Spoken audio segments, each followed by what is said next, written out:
তো আমার ডিরেক্টর চাচ্ছিলেন নতুন একটা মেয়েকে নিয়ে করতে, যাকে যাকে কেউ কখনো স্টার বা পরিচিত ফেস না। তো সেখান থেকে একটা নতুন মেয়েকে সিলেক্ট করা, আমার সাথে কথা হওয়া, যেখানে গল্পটা শোনার পর আমার মনে হয়েছে আমার শুরুটা এরকম একটা ভালো গল্প দিয়ে হোক, আমি সবসময়ই চাচ্ছিলাম। এই তো, আমাকে প্রথমত গল্পটা খুব টেনেছে, এবং আপনারা যখন সিনেমাটা দেখবেন আপনারাও সেই একই কথা বলবেন যে একটা ডিফারেন্ট স্টোরি, ডিফারেন্ট গল্প আমরা পাচ্ছি, যেটা আমাদের ইন্ডাস্ট্রিতে এর আগে হয়নি। এটা পুরা ডিফারেন্ট একটা প্যাটার্ন। আপনি যেটা বোঝাতে চাচ্ছেন এরকম কোনো কিছু না, যেটা মেকআপ আমরা ইউজ করি মেকআপের সাথে তুলনা করা হচ্ছে, এটা এরকম না। মানে একটা মানুষ মেকআপের পর মনে করেন একটা আর্টিস্ট, সে যখন একটা সাধারণ মেকআপ করলো সে একরকম, সে যখন কাজের একটা লোকের মেকআপ করলো এরকম, সে একটা সিম্পল মেয়ের মেকআপ করলো একরকম। সো ওই ব্যাপারটা আলাদা করা হয়েছে এখানে, যে মেকআপ মানে এই মেকআপ সেটা বলা হয়নি। না, আমরা যখন নর্মালি কোনো আর্টিস্ট বা যে কেউ যখন গল্প তার কাছে আসে, সে গল্পটা শুনে করতে চায়, এই ব্যাপারটা তো আর্টিস্টের কাছে নেই যে এরকম হতে পারে ওরকম হতে পারে।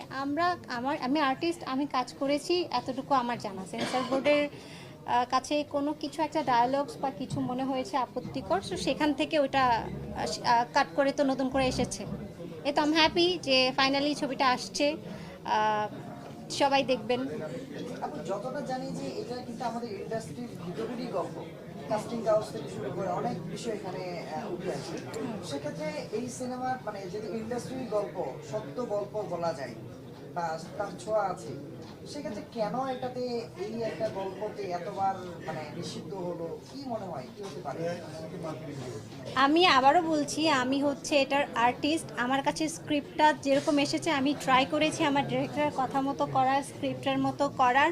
বাকিটা কিছু ডায়লগসের জন্য হয়তো বা ওনাদের আপত্তি ছিল।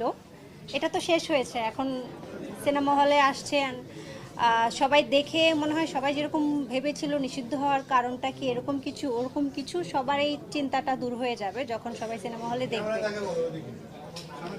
হ্যাঁ, এই চিন্তাটা সবার দূর হয়ে যাবে যখন সবাই দেখবে।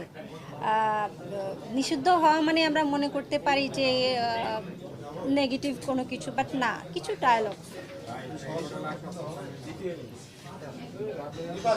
আমরা দেখেছি যে অনেক নায়িকারা হচ্ছে যে প্রডিউসার নিয়ে আসে, সেখানে কিন্তু অনন্য মামুন অনেক বড় একটা পরিচালক।